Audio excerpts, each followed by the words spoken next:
Hey, good morning and welcome to Our Black News. I'm joined by some really great people here again this morning. We got a co-host, of course, Anthony Scott down here on the bottom. I don't know where he is on your screen. I'm trying to. Oh, he's lower right under Jonathan Mason. Up above, we have Jonathan Mason.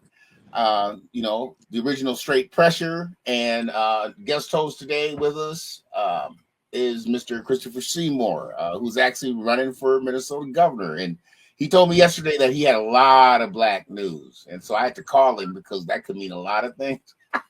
And so, hey, welcome, guys. How y'all doing?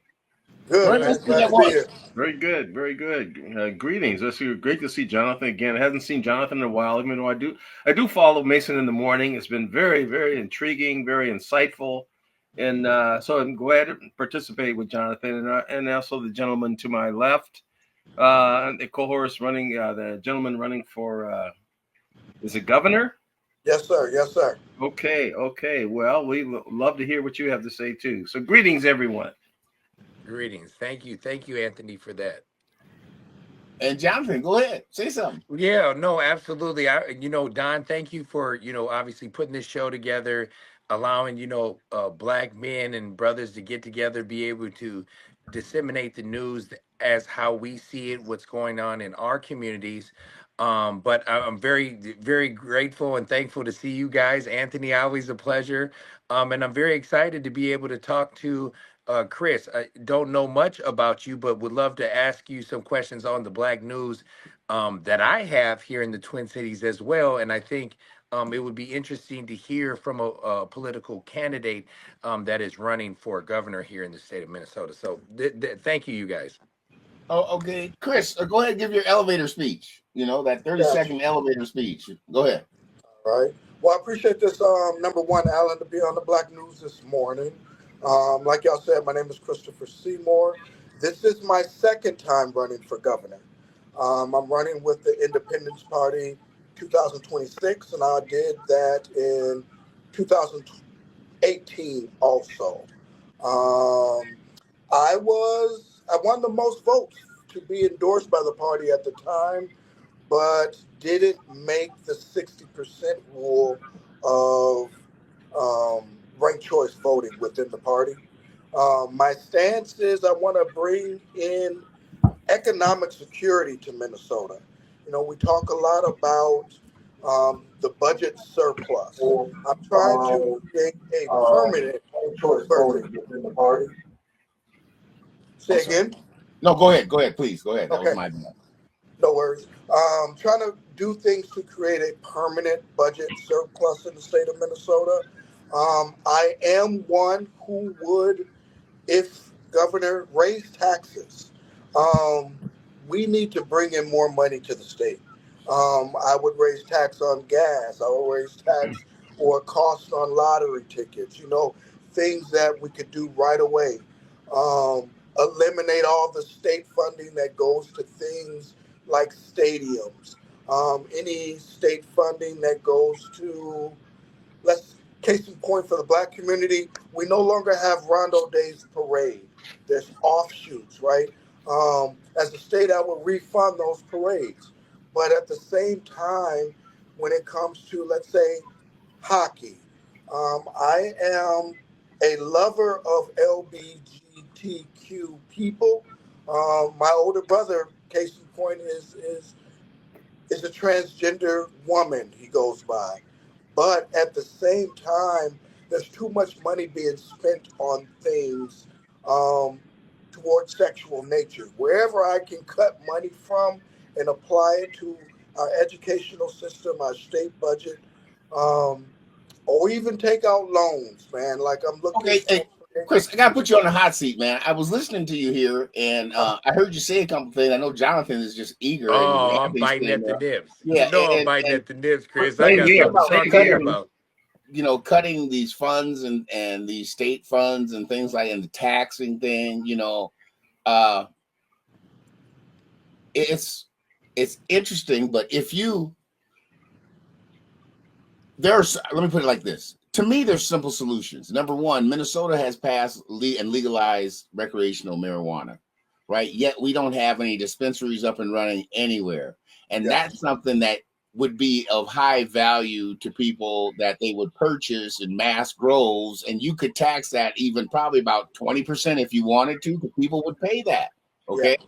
That's one area, but I don't think we can go into different places and raise taxes everywhere and property taxes and just, I think that we should be a fair tax state where they Hmm. don't take the taxes out of our paycheck, but when we go buy stuff, Yeah. it might be a little higher. If you did that, that would be great. Other than that, like, no, I think it's North Dakota, if I'm not mistaken. If you did that, that would be wonderful. That would work here in Yes. Minnesota, but it's never going to happen because of the infrastructure that we have and the political cans and cannots, and there's a missing middle. So I mean, I appreciate you running. We'll see what happens. But let's get And into this because we got a lot of things to talk about today. yeah, And and we if I could ask a quick false question, real quick, narratives. Go ahead. I know he mentioned raising taxes on the lottery. It sounds like more around poverty tax.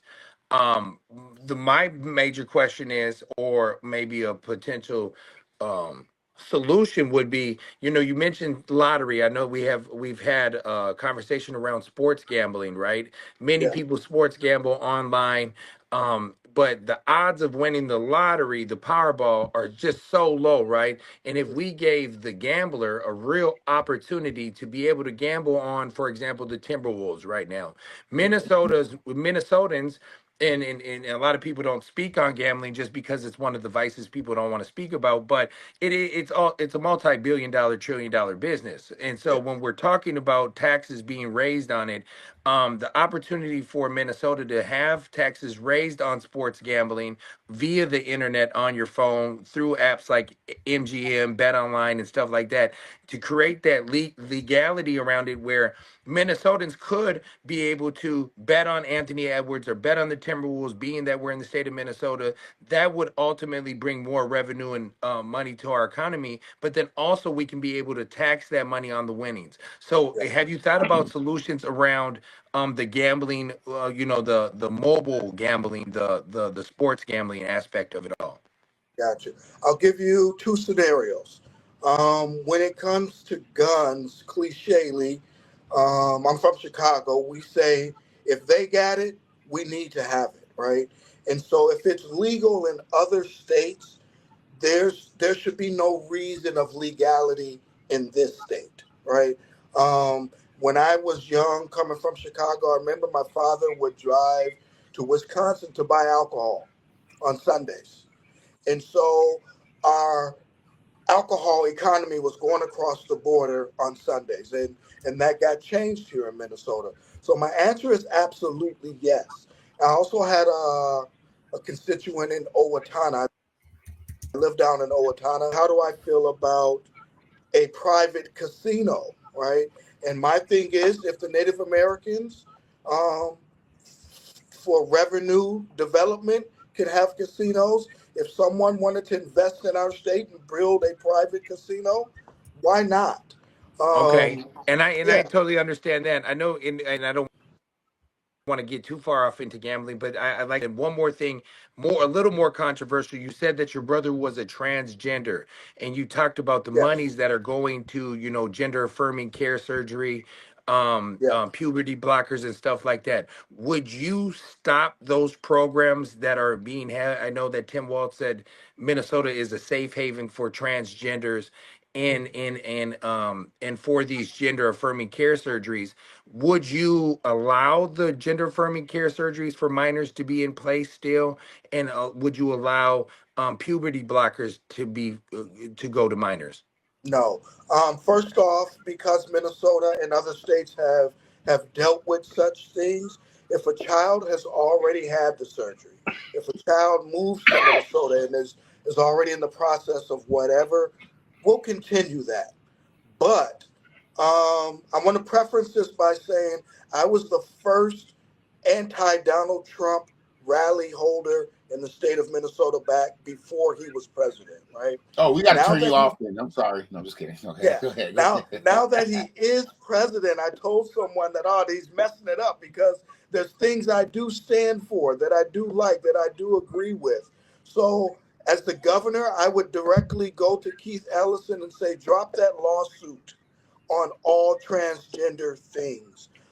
So Yeah, no, I and, would. and remember, I was going to ask you that next because Keith Ellison, the fight that he's going on, and I ask about these type of things, but the fight with the young trans, it's not with trans girls who are boys, but Yeah, trans boys who are wanting to be girls, getting to into boys or girls sports. yeah, we Um, as a eliminate that father of daughters, I would be highly upset. So I know that's one of his biggest fights. Would you tell Keith Ellison to immediately drop the lawsuit for, and specifically speaking with boys playing in girls sports?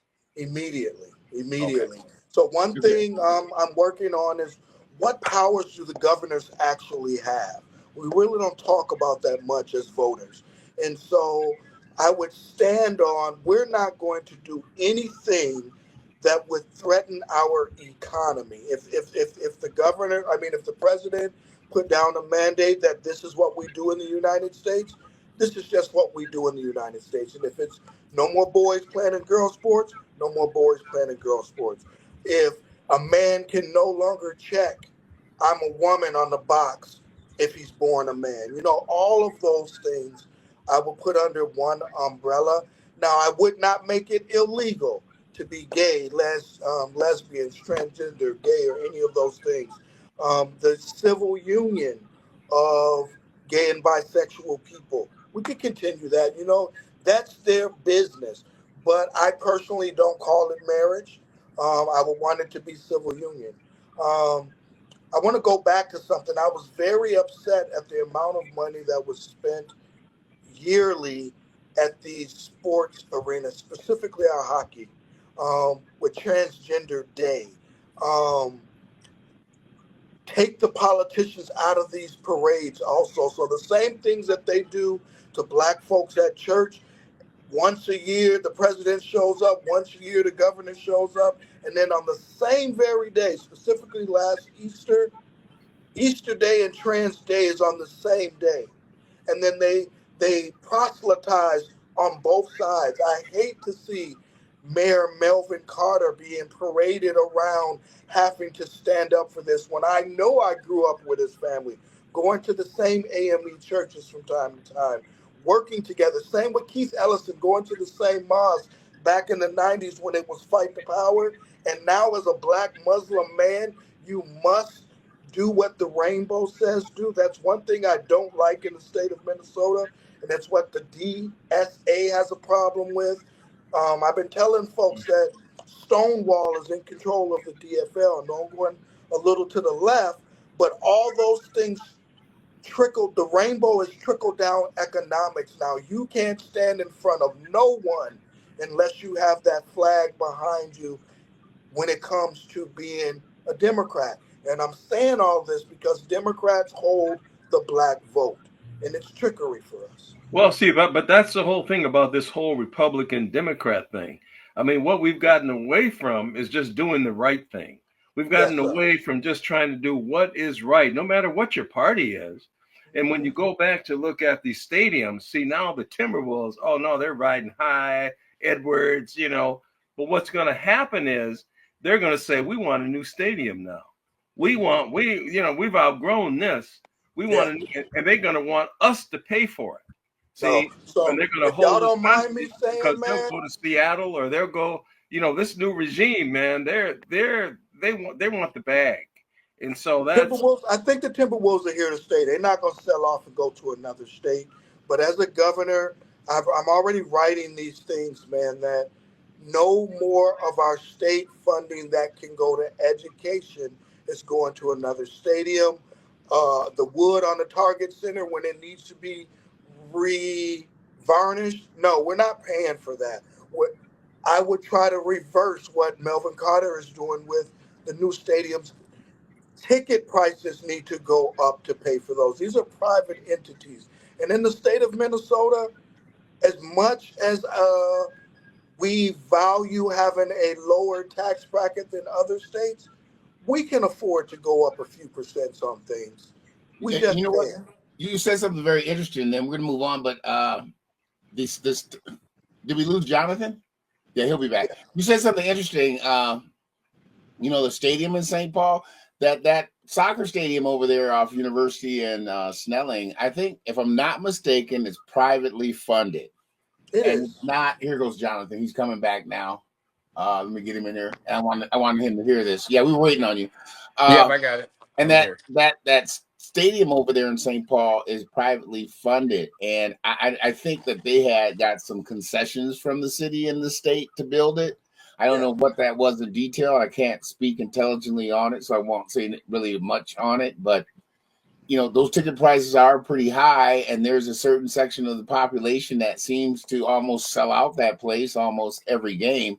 Yeah. And so, I mean, I'm looking for people that are talking about, especially in the black community, what we can do for ourselves. I mean, because Right. if these black people can raise millions of dollars for Kamala Harris and do all this other stuff, and they can't raise a nickel to start a business or anything like that, that becomes problematic. I want to stay away from the political side of things. Let's do some economic stuff and get Yep. rid of this BS that's going on in our community. Let me And jump in. Let me jump in real okay, quick. Outside of politics, for work, I'm a hospice chaplain. Medicare pays my bills. But I'm in the office now at African American Self Reparations Think Tank. There's an African American Self Reparations Think Tank in the state of Minnesota, and at the core of these initiatives is institutions dedicated to systematically addressing historical injustices. And this think tank is built for the intellectual engine propelling a vision of empowerment, economics, education, and culture. Chris, can I stop you with that? Because Yeah. you said a lot. You said a lot of terms. I've heard a lot of these meetings. I've been on reparations, National Reparation Board. I Yeah, have the this is AOs. not the same. This is not Yeah. the same. So I So need you to hear where's this. where are you guys talking? I don't mean to cut you off, but let me get real direct on my question. Yeah. When we talk about reparations, that's the 48. So are you doing anything in with a new American Homestead Act? No. Jump in. Yes, sir. Because I want to reiterate, Don, I just sent you a link through Facebook Messenger. You can pull the page up for. So again, my initiative is self-reparations initiative. So everything you're saying, Jonathan, I'm on board with that. No more talk. Let's put our monies together. And at the same time, if I get your email, I'll send it to you too. The show's not long enough to go over a national self reparations initiative, but there's many avenues to do it. And And I'm black, right? I don't mean to Let me interrupt stop both you of real y'all, but quick. that's like something that 100 people have done. Yeah, 100 people in 100 yeah. different cities. no, no one has ever done this. Here. What I'm presenting. I'm being talking fact. The Yeah, self reparation piece has been duplicated in Philadelphia, Washington D.C., Miami, Florida, the state, Houston, Texas, Texas, the state, California, Denver, Seattle, and a Preach, couple other Don. places. Preach. And it it's never been done like it this does. though. It sounds great, We but don't got self money. reparations, you have to have trust. There's nobody that I would put my money into a pool with in the Twin Cities at all whatsoever, including y'all, unless it was my kids. Until we get to the point where you have that level of trust, because nobody here, we lost the check writers about 20 years ago. The Mr. Scotts, the Mr. Reverend Battles, the guys that own construction, electrical contractors, the bigwigs that can walk Lord, in yeah. to a But we have to be willing, man. We can't keep that attitude. That's willing the without. problem. Hey, you can have commitment, but commitment without currency is counterfeit. Yeah. Okay, But you have to if there's learn no money, to we trust, can't Doc. battle Target. We cannot battle Target with a boycott because there's not one of us in the country with as much money as Target. And I'm Yeah, talking so I'm about not talking about doing that. I'm I'm talking not about the talking middle about class. doing that. You can, I've worked for Minneapolis and St. Paul schools too. We have to make parents accountable also, What if they right? don't have parents? Then that's Okay, another let me ask you that's another a question. small I'm from the hood. percentage I of worked at all of our children though, Well, right? they okay, should have a where responsible adult. I if mean, if our they don't have fathers aren't parents, they should here. have a Okay, let me tell responsible you. adult. If I'm giving you one scenario that's 90% of what's going on in the hood. So I want you to Hmm. answer this. Yeah. If the black man's in jail or not in the house, one or Hmm. two, okay? The Hmm. woman is working all day. Okay, Hmm. so she works from 7 to 7. So the kid is at school all day, and then after school, he don't got no food. He ain't got his mom because she's working because we're in poverty area, and she makes $15 an hour, and her bills is $1,000. So now she's trying to put food on her table. She can't be at home all day. She got three different baby daddies. I was Okay, raised like this. What's the okay, question? so me too. Many of us have. Okay, let me Yeah. tell you this. So with that type of struggle, my dad was a good man. He was in gangs. He got shot up. From Chicago. When he left out of my house, my dad died when I was 12. The Hmm. moment my dad left and my mom had to work all day, I was on the north side at 12 o'clock or 12 years old, shooting, kicking doors down, robbing, stealing, and doing all of that.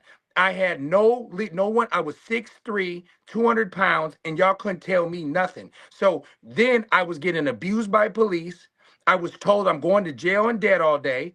I was hungry, okay, and so I was stealing and doing stuff. And now when you're telling these kids in these scenarios, oh, we just gonna blame your parent. I think y'all are scapegoating because us as a system who gets all this money, we can feed our children. We can get them in these programs. So the next question is why don't we have no programs for these kids in our Minneapolis public schools? And y'all got a budget of $1 billion, and you guys are running around talking about gender studies all day, and they don't even know how to change no oil. So I'll say this. That's one of the reasons why I'm running for governor, right? Oh, okay. We also need some moral solutions, man. We need some moral solutions. We need some people who are high level to step down into these situations. Brothers like me and you and other brothers that are online here. But I want to say this. I am a macro level solutions provider or institutor, right? We have a lot of those situations, like an awful lot of those situations. We were raised in them. And so as grown men now, whatever the day was, whoever the triggering personality was in your life to turn that light on, to turn that key on, whatever that was for you, we have to duplicate it for that percentage of kids that were like us, right? You know what woke We me up? A white police officer. I would never, and people, let me tell you this. This is coming from Jonathan Mason, who has led some of the biggest marches against police and sued the police. And I'm yeah. on their ass every day, excuse my language. A white man who now I look at him and I kind of don't trust him. But he's the one who woke me up because he told me, Jonathan, everywhere you go, it seems to be you were blaming everybody for the reason why you were knocking them out, doing something to them. It Hmm. hit me in my head and I said, oh, I'm getting in trouble because I'm the only one standing up for something all the time. And I feel like everybody's leaving me as the scapegoat. That's what changed my life. Okay. And then I was always highly educated. I went to college and then I got married. And what woke me up was my frontal lobe Hmm. growing in as a young man. Okay. Yeah. That helps when you have decision making. And young So men don't get you're that. right. And We have to have programs to reach those because us as grown men, we know around what adolescence age that has. We know. So like I'm the only person in the history of America, Google it, that has anti-penitentiary chances in its platform. We know what happens when we walk out. Mama go this direction, we go that direction, right? I used to send my brother and sister to SA to get food when mama went to work because, we know those situations. But what I want to say, I want to go back to African American self reparations. Mr. Don Allen, send Jonathan that link I sent you about the treaty, the cabinet, and the funding. I'm talking macro level, not Minneapolis only, not Seattle only. We have great minds, just the four men here, right? Um, our problem in our community, rightfully so, is lack of trust, is lack of reading, not lack of education, lack of attention span to want to try to read something new, to do something new, right? So when y'all said this has been tried, this has been tried, what I have developed has not been tried because number one, it's full of game theory, reverse game theory. It's fighting the people who made our institutionalized system at the system architectural level, right? We have to be able to institute these kind of things. And again, all I can say is please email that to the brothers. I don't have their emails, right? But the information is out there. You can type in And Chris Seymore, Christopher, I African American appreciate that. self-reparations now, and it'll pop up for you. Yep. Let But me the tell you this. problem is, I'm going to Okay, go go back ahead. to Yeah. Minnesota. Sorry. We have institutionalized headphones in this state, right? We have gatekeepers in this state, and y'all mentioned some names, right? And so when a brother gets buddy up to a check writer, yeah, I don't want that nigga across the street ruining my chances to get that check wrote. That's natural instinct. That's not a black thing, right?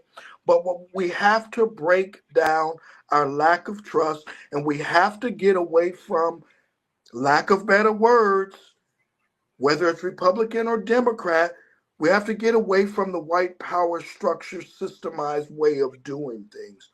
We need a change. And change is not bad. It may hurt. It may be difficult for a while. Even Donald Trump says, yeah, with the tariffs, things are going to go up and down. Farmers have fun with it, right? But in 2 years, this might happen or that might happen. And we have to be willing to do so. And so I'm going to say this, gentlemen. We can use ourselves nationally. I'm not talking 55909, right?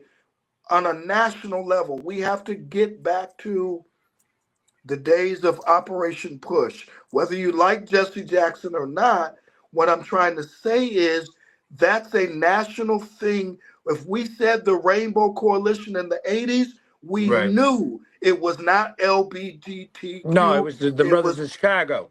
yes, sir, Okay, right? And let's so, I hear everything you're saying. I know you're running for governor, but this is not really that kind of oh, none of platform that was today. No, about but being let governor, me bro. explain something to you. None of If we that don't was have no about being money, governor. if I we need don't to have no say that. money, we can't do diddly squat. But We I ain't wanted to got tell no everybody, money know for you are listening self-reparations. to Our Black News. You know, we Yes, try to we be fair, do. fair I and don't got no balanced. money. There's no money out there anywhere. But I I saw this can't the cut other one day, check. guys. To make my point is, I think that some of us have had enough of this. Yes. This Yes. area just going to crap where you can't Yes. use it. You Yes. can't do anything. Buses can't Yes. drive down the street. Yes. And Yep. it's controlled by wannabe drug lords. I Yes, think it's it's a controlled disrespect to by us as a people that people. have no deal. They haven't been elected. They haven't done anything. They're controlling this, and you go there at night. Oh yeah, you go get whatever you want. That's what the neighborhood says. You want And you know what's so stuff that's crazy? for. Yeah, and with the George Floyd thing, you know, and I've led a lot of I've jumped in the conversations with City Hall and stuff like that, and it's just once again they're nervous to actually do what's right there, but it's easy. Well, we've already talked about it. And make an enshrined statue of George Floyd, open it all back up, remodel the whole building, give the business owners there in that area monies that can rebuild their businesses and open it right back up. Well, yeah, they should open it up. But why this shrine and all this aggradation for George Floyd? I mean, look, they killed this white woman out in Southwest, that Yeah. Justine Damon, killed by a Somali. There goes that name again. Yeah. And so that they paid them the $20 million, and it just goes away. They didn't You know close what down it the is? street. They You know didn't what it close is? down the street. They didn't close down the street. They don't put no statues up. They didn't do anything but go back to life. I mean, this is not the Well, first person that has been killed Anthony, by police. we sent the world up. The largest human movement, a protest movement in history started right here. That's And I because think everybody saw it. That's only because everybody Yeah. saw it. Okay, this incident was no different than happening. All these police killings. I'm talking about going back to the hangings, going back to all these things down south where all these brothers and sisters got killed for no reason. Okay, but now this, all of a sudden, this has to be something that shuts our city down. And I just don't agree with it. I live in the neighborhood. I grew up here, and this stuff should be fixed. We should go back to normal. We should go back to having the street go through, no police go through there. The police won't even go into that area, so no touch for some reason. The people over there, Mississippi, some old bearded guy that claims he runs the place, shaking down people that come taking pictures, and that they think it's a tourist spot and all this. I mean, it's just a bunch of foolishness. They Yeah. have to clean it up. Yeah, I agree 100%. I just wanted to get that in because it's a you guys see shame me. that I can hear you. Yeah, yeah. I can hear you, and it's a shame that that area has not gotten. Someone's Restored. we have to have the goonads to go. Let's tear this up. We don't need, like you said, we don't need a statue of George Floyd.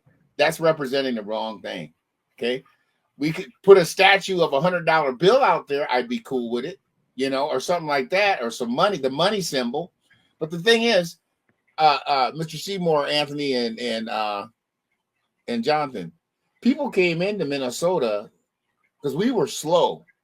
Okay, we were real slow. People came in from the outside and raised triple digits numbers of millions of dollars based on George Floyd. Nothing went into the school. Billion. There was enough money raised that if we would have controlled it, the public schools could have split St. Paul, Minneapolis, probably about $100 million. That's $50 million extra, and maybe done a George Floyd curriculum that didn't do the white guilt piece, but did the historical aspect. And that's It's the point I want to bring up. All this upheaval and confusion during the off season of politics, it's keeping the votes going, right? So the DFL has this new problem called the DSA, Democratic Socialists, right? Twin Cities. And so that's the type of young people who were out protesting over the last 7 years, to be honest with you, because the protests have been continuing, right? But the old guard has a problem with the new guard and vice versa. And there's a new fight going on because the truth is, the men who are in charge, to me, will not be considered men in the 70s. They're too soft, right? way too soft. Way too soft. That goes for Jacob Fry, Oh, geez. Tim Walz, Tim Walz, Jacob Fry, all of them, Melvin man. Carter. But the thing I'll is name them all. They're being ran by the oligarch faction to try to keep the power in the new faction, these new young people. So when I ran other offices, I was endorsed by the Bernie Sanders camp. We were called the Bernie Crats, right? And so what I'm seeing is a new wave of a new type of Bernie Crat who's doing good at keeping the fight going, right? Because if the truth is, if the Mayor Carters, the Tim Walz, the Jacob Fry's win, we would be seeing more softness, right? Back to who's in charge right now. The confusion is there for a reason. They haven't rebuilt for a reason, or they haven't shut it down. But see, this is another angle, though. This is how we get straight to cutting through the yellow tape and the red tape. Is who are these people? And I know we're friendly. A lot of people know I don't like to take pictures with a lot of people, and I am friendly and I'm a very kind person, but I'm not as nice if you want to smile up in my face. And so for me, I think we say to these people who we know can make the decisions and changes, we go to the gatekeepers, whoever they may be, and say, hey, look, you're playing games, bro. And if they don't move around, we've got to move them around. And this is not a ball game for me. And I think, many times I have to when I go up against individuals, and many people see it, and I'm not gonna I do my work that I do, but I'm not here to keep no status quo. I'm not here for that. And so and I'm not I'm nonviolent. I'm a nonviolent person and all that. But what I will tell you is this: we know how to execute plans, and we also know how to keep the agenda going, and we've got to stay focused on that. And how we do that is solutions, plans, organization, meeting minutes. I don't want to hear about no band camp stories. I don't care about Anthony Edwards scoring no points, LeBron James about to retire. I don't care about no, I really, and I love the reparations conversation, but do we have a building right now that we can house black men?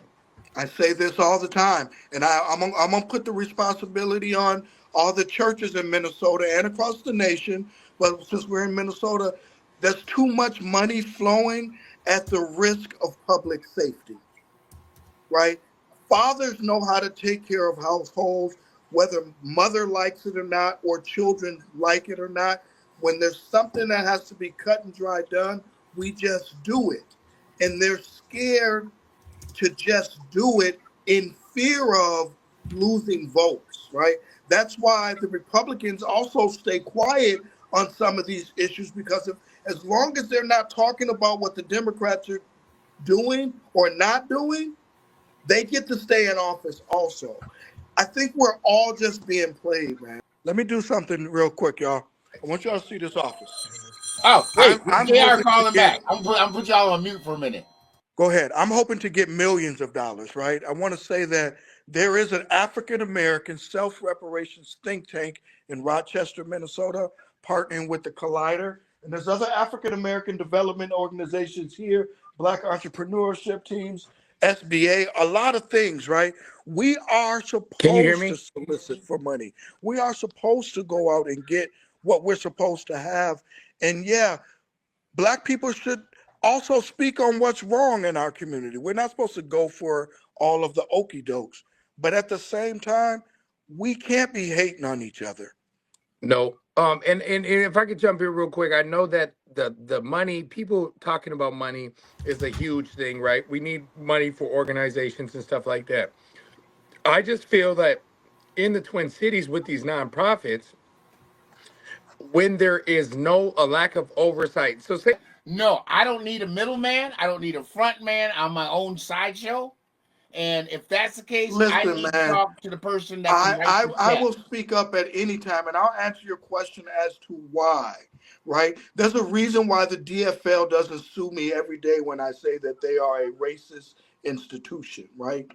They don't put black folks up over statewide offices. They keep them where they want them to be. As long as Bobby Joe is in North Minneapolis, he's good. Let him be in Eden Prairie or Minnetonka or somewhere else, right? Then the rhetoric of his support will change. They only support us in our neighborhoods. They want us to stay in our Yeah, lanes, but right? listen too. Because You're what right, I hold on one Christopher. second. One thing I've Okay, always okay. said is I don't want to lose my thought. Yeah. Keith Ellison should have ran for governor. He should run for governor. I would drop. I'm gonna say this now. If Keith Ellison ran for governor and stood up for the causes that need to be stood up statewide and for African Americans, I drop out because Okay. there we Let me. have. You know what? I get it.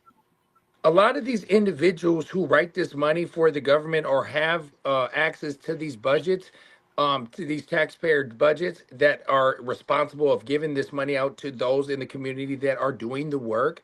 Many times, if you don't have a relationship with these people and you don't have a non-documented open and closed agreement that we'll be doing a kickback, and I'll get you some money in your pocket somehow, some way, they might not do business with you. And so that's very unfortunate what we have in Minnesota in the Twin Cities, and I got down to a lot of the bottom of it. So we need to, as black people here in the Twin Cities, produce and provide and create a overarching management oversight committee that says, all right, where did this $10 million go? Where did it go as far as executive director salaries? What's the work you guys are doing, and what's the tangible things you are building? We don't need any more counseling sessions. I don't need white women from Bemidji telling me that I'm a sad black man. What I do want is we want money in our bank accounts. I want our routing and all of our direct deposit numbers on file, so when they cut us a check, it goes straight in. Not only that, we're plans, organizations, hard hats, sheetrock, real stuff that black men can do. And if we don't know how to do these works, and I'll leave it at this. We have OICs this and OICs that, and we have Summit there, and we have this group over here.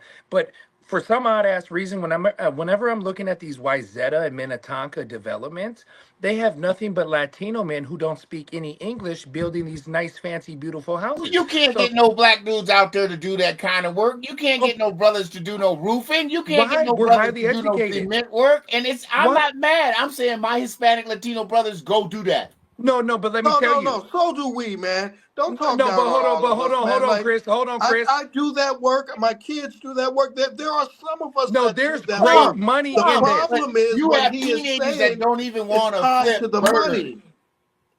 They got kids that don't want to work at a burger. You, Anthony, Because we Chris, have to you grew up in change the hood. that. We worked I at know. Burger King, McDonald's, Embers, Yes. Arthur Yes. Treacher Fish and Chips, all these Yes. little fast food restaurants, neighborhood youth corps. The Yes. kids today, they got $1,000, Listen, $2,000 man. cell phones I'm gonna say and this. won't go to work. It's intentional, and I'm gonna go back to what I said before. Pulling no punches. This DFL, this Democratic machine, is intentional for all the things our kids. Because here's the thing: if we pull up on any block in North Minneapolis with a bus with tools and say how many Negro black children, men and boys, will get on this bus. We're taking the bus to the training and work. Do you think Negroes will not get on the bus? Yes or no? No, I think they will. no. They You haven't. present They Well, they're haven't. gonna the No, lose The tools I data to the believe shows, I tax. believe if you're you look both at they're the gonna right. lose data, the data Mexicans shows and that they haven't Ecuadorians to because come up there has here. not been an economic change in that area in North Minneapolis. So they haven't got on the bus. There are a few who will. I'm not Mhm. knocking the people not that are actually And the doing the ones work. that won't I'm are the just ones saying that were I'm taught just saying that not to. no, the data shows that they didn't get on the bus and they haven't got on the bus. And do You this, know you got what? you And guess who's We making need more to money? go back Lenny. to the argument that we need real men in leadership in this state. Well, we got real men biologically in leadership, but morally and ethically, even Yeah, like But the they're Bobby Joe. not. DFL won't tell you who a man is Yeah, Yeah. yeah, yeah. And or a woman. Bobby Joe, But we Senator know Bobby what Joe a man is. Champion. Let me just argue one little bit more. Bobby Joe Champion got in the right space. He's the president of the Senate. When I heard the news that they was going after him, I did a post and say Bobby Joe Champion last sentence did nothing wrong. Okay? Because he didn't. All the other boys do it for their people. That's what That's I right. said on my That's post. right. Okay? And the thing is, Bobby Joe, a lot of us don't, again, we don't read. Bobby Joe is the Senate president. He does not have a vote, nor does he have a tiebreaker. Back to they keep us where they want that Yeah. No, Negro to who's be. they though? This is what Chris. This is what I don't have nothing against you, man. I There's like you, always brother. a You're Yeah. cool as they. hell. But the thing is, I'll tell you who they I is. can't rely Yeah. on blaming they and white supremacy and I'll the give you some names. DFL. The I'll give you some DFL has names. not stopped me from doing I'll anything give you some names Here's because except the you having they. work a in an Republican institution So where government. the here's money they. is Oh, gonna God, I'm scared. always I'm flow, terrified. right? Yeah. Ken Martin, who left Richard, and They all do. The only one with any integrity was Keith Ellison. Keith Ellison left DC, came back here, yeah, whereas Omar stayed, became a millionaire with AOC and the rest of the squad. But Keith came back. That's a mhm. lot of integrity. I voted for Keith in the 5th congressional district because the Republicans never put up a good candidate. No, Joe, no, and I know Jim Smith. He can't bust. Yeah. And so I'm looking at it and I'm like, I don't want to waste my vote, and I'm on a good clip here because every president I Can you voted guys for has hear me or won. no? Every senator I voted for has won because I'm forced in a pocket because of some of the craziness. I ain't blaming the DFL. The DFL is a highly functioning system that does what it does. We don't have any systems created that can break it down. Nothing. No one has. We could talk about it, blame this on the DFL, blame that on the DFL, but I do not Everybody endorse the that's in DFL. charge in our The community of thing is, leadership we positions, don't are have a they or are they system not that can DFL? knock the DFL. We do not have a system. Black people do not. Number one, in Minnesota, we can't put anybody in office alone. Number two, we don't have a system that's stronger than the DFL. Again, getting back to the bottom line, commitment without currency is counterfeit. But no, we're the ones not committed. Exactly. So Yeah. it's all counterfeit. We're blowing smoke. I'm gonna do this. I always say this when I get on different people's shows, right? It starts right here, right? An hour ago, it was like, nah, I ain't cutting no checks, or and I know it was playful and facetious, but we have to be willing today to make those commitments, not stop what you're doing, right? But we have, you can't solve micro solutions with micro solutions. We need to step out of these small boxes that they have us in. Because no matter what, the DFL pays everybody that's in leadership, period. Even the nonprofits, our senators, our congressmen, our neighborhood precinct leaders, our school superintendents, our mayors, our everything is Okay. paid for by those people. Okay, so we've been on for a while. We got to shut down and get some Yeah. things done. And I appreciate you, Chris Seymore, running for Minnesota governor, coming on with us and being a co-host, and Jonathan Straight Pressure Mason from coming here and being a part of this and watching us. And John, we you got a appreciate minute you for me guys. to make an announcement. You got 1 quick minute. Go ahead. Yeah, this is the Scott Collection. Our book looks like it's backwards here. I don't know, but we have a documentary that is going to be premiered.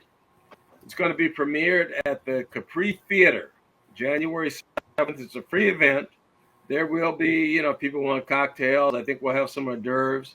But it's going to be a documentary about the work that my father did and the work that we've been doing on the Black community. Uh-huh. And so we're hoping everybody get a chance to come out. Remember, June 7th at the Capri Theater. This is going to be the grand opening, or the, what do they call it when you do a movie? Premiere. Premiere, yeah. It's a premiere. So I'm hoping the community comes out and see the work that we're doing, where we're highlighting a lot of community members, and we're going to be doing other ones. So people that didn't make it this time, hopefully you'll get into the next one. Just let me know. Okay, well, we'll end it there. Thank you, Mr. Seymore. Thank you, Mr. Scott. Thank you, Mr. Mason. We'll be back hopefully next week or in 2 weeks. Have a great